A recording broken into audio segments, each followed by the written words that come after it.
नमस्कार दोस्तों। कैश कांड वाले जस्टिस यशवंत वर्मा के लिए अब तो यही कहूंगा, इतने बेशरम मत बनिए जज साहब। पहले तो आप झूठ दर झूठ बोलते रहे कि आपके सरकारी बंगले में मिले नोट आपके नहीं थे, आपको साजिशन फंसाया गया, आपका कोई कसूर नहीं था। लेकिन अब तो 3 जजों की समिति की जांच रिपोर्ट आ चुकी है जज साहब। आपका झूठ एक्सपोज हो चुका है जज साहब।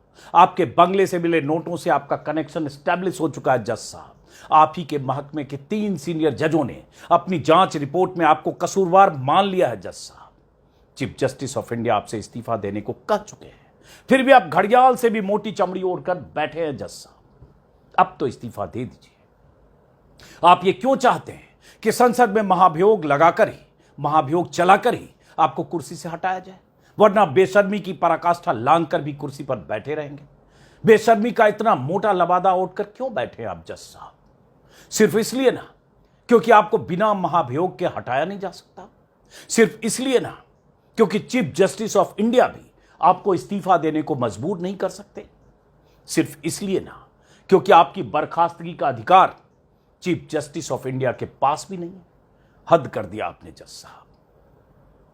इतिहास में दर्ज हो रहा है कि दिल्ली हाईकोर्ट में यशवंत वर्मा नाम का एक ऐसा भी जज था जिसके घर में करोड़ों नोट देखे गए थे, वीडियो सबूत थे, जांच रिपोर्ट थी, लेकिन जज ने इस्तीफा देने से इनकार कर दिया था। कुर्सी पर फेविकॉल लगाकर चिपक गया था कि हटा सकते हो तो महाभियोग के जरिए हटाओ, वरना मैं हटने वाला नहीं। मोदी सरकार अब जस्टिस यशवंत वर्मा के खिलाफ मॉनसून सत्र में महाभियोग लाने की तैयारी कर रही है और जस्टिस यशवंत वर्मा ने साफ साफ कह दिया है, हटा सकते हो तो हटाओ, इस्तीफा देने को मैं तैयार नहीं।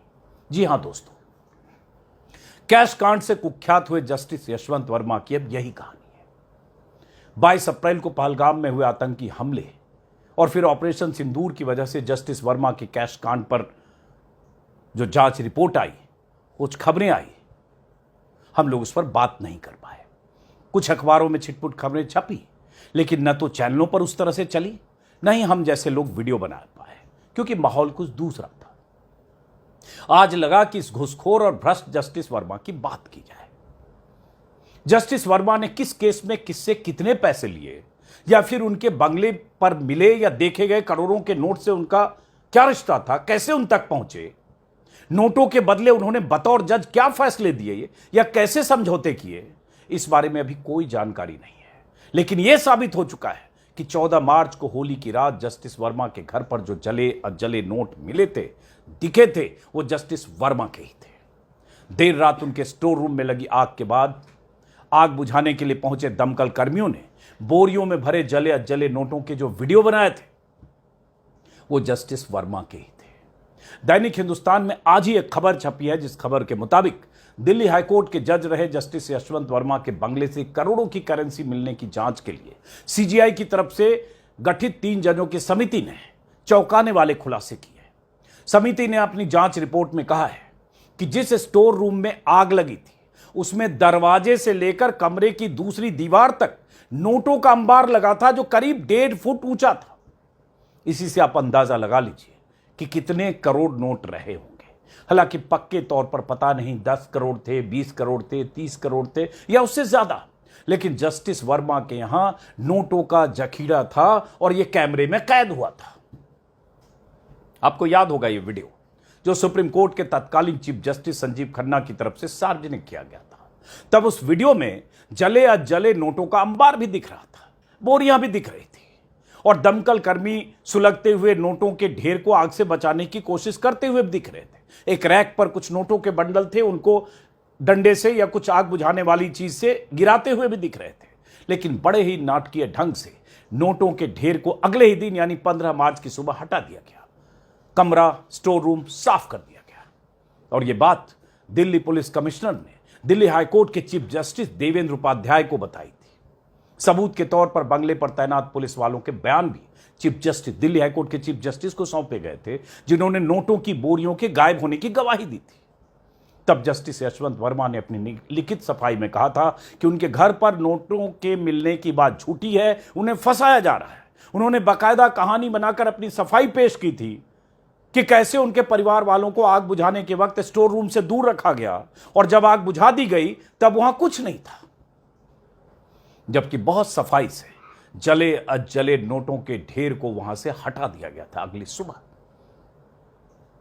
दैनिक हिंदुस्तान के रिपोर्टर प्रभात कुमार की खबर के मुताबिक जजों की समिति ने अपनी जांच रिपोर्ट में यह भी कहा है कि 14 मार्च की रात जब जस्टिस वर्मा के 30 तुगलक क्रिसेंट रोड बंगले पर आग लगी तब उनकी बेटी समेत 17 लोग मौजूद थे। हालांकि उस दिन जस्टिस वर्मा और उनकी पत्नी दिल्ली से बाहर थे। रिपोर्ट में जस्टिस वर्मा के उस दावे को सिरे से ठुकराया गया है जिसमें कहा गया था कि स्टोर रूम उनके परिवार के कंट्रोल में नहीं था। रिपोर्ट में कहा गया है कि स्टोर रूम जस्टिस वर्मा और उनके परिवार के गुप्त और सक्रिय नियंत्रण में था। यह बात दैनिक हिंदुस्तान ने हिंदी में लिखी। अगर मैं इसका समझूं कि अंग्रेजी में इस रिपोर्ट में जिक्र होगा सीक्रेट और कंट्रोल, एक्टिव कंट्रोल होगा। समिति ने अपनी रिपोर्ट में कहा है कि जस्टिस वर्मा के यहां कहां से यह नकदी आई इसका खुलासा नहीं हुआ है, लेकिन पुलिस की भूमिका पर जजों की समिति ने सवाल उठाए। रिपोर्ट में कहा गया है कि मामला इतना गंभीर होने के बाद भी पुलिस ने एफआईआर दर्ज क्यों नहीं की। और आपको पता होगा कि कैश कांड के 7 दिन बाद 21 मार्च को टाइम्स ऑफ इंडिया में खबर छपने के बाद पूरा बवाल मचा था। अगले दिन सुप्रीम कोर्ट के चीफ जस्टिस की तरफ से 23-24 पन्ने का यह दस्तावेज सार्वजनिक किया गया था, जिसमें दिल्ली हाई कोर्ट के चीफ जस्टिस देवेंद्र उपाध्याय की रिपोर्ट थी, पुलिस वालों के बयान थे, वीडियो और तस्वीरें थी, साथ में जस्टिस यशवंत वर्मा की लिखित सफाई थी। उसी दिन 22 मार्च को सुप्रीम कोर्ट के चीफ जस्टिस ने पूरे मामले की जांच के लिए 3 जजों की एक कमेटी बना दी थी, जिसमें पंजाब हरियाणा हाईकोर्ट के चीफ जस्टिस शील नागू, हिमाचल हाईकोर्ट के चीफ जस्टिस गुरमीत सिंह संधावालिया और कर्नाटक हाईकोर्ट की जस्टिस अनु शिवरमन को शामिल किया गया था। इस बीच यशवंत वर्मा का तबादला उसी दिन जब यह कमेटी बनाई चीफ जस्टिस ने इलाहाबाद हाईकोर्ट में कर दिया गया, जहां से वो दिल्ली हाईकोर्ट आए थे। और ये इस मामले में वो एक्सपोज न हुए होते तो आने वाले दिनों में दिल्ली हाईकोर्ट के चीफ जस्टिस बन सकते थे, लेकिन इस कांड के उजागर होने के बाद उनके न्यायिक अधिकार उनसे छीन लिए गए। जजों की समिति ने कैश कांड की अपने तरीके से जांच की। दिल्ली फायर सर्विस के चीफ से लेकर आग बुझाने वाले दमकल कर्मियों से पूछताछ की। आग लगने की खबर पाकर जस्टिस वर्मा के घर पहुंचने वाले पुलिस कर्मियों से पूछताछ की। दिल्ली पुलिस के चीफ से पूछताछ की। कई सप्ताह की जांच के बाद आखिर जजों की समिति इस नतीजे पर पहुंची कि जस्टिस यशवंत वर्मा के घर पर मिले नोटों से उनका रिश्ता है। जजों की समिति ने 3 मई को अपनी रिपोर्ट फाइनल करके 4 मई को तत्कालीन चीफ जस्टिस संजीव खन्ना को सौंप दी। तत्कालीन चीफ जस्टिस संजीव खन्ना ने जस्टिस यशवंत वर्मा के खिलाफ पर्याप्त सबूतों के आधार पर उन्हें अपना इस्तीफा देने को कहा, लेकिन वो इस्तीफा देने को तैयार नहीं हुआ।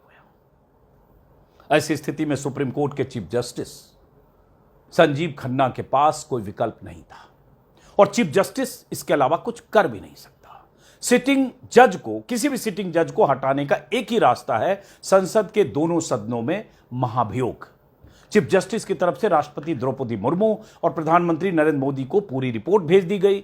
चीफ जस्टिस की तरफ से बार तत्कालीन इसलिए बोल रहा हूं कि अब संजीव खन्ना की जगह justice BR Gavai chief justice बन चुके हैं। तो चीफ जस्टिस की तरफ से जस्टिस वर्मा को हटाने के लिए महाभियोग की प्रक्रिया शुरू करने की सिफारिश राष्ट्रपति से कर दी गई है, प्रधानमंत्री को भेज दिया गया है। अब गेंद सरकार के पाले में है।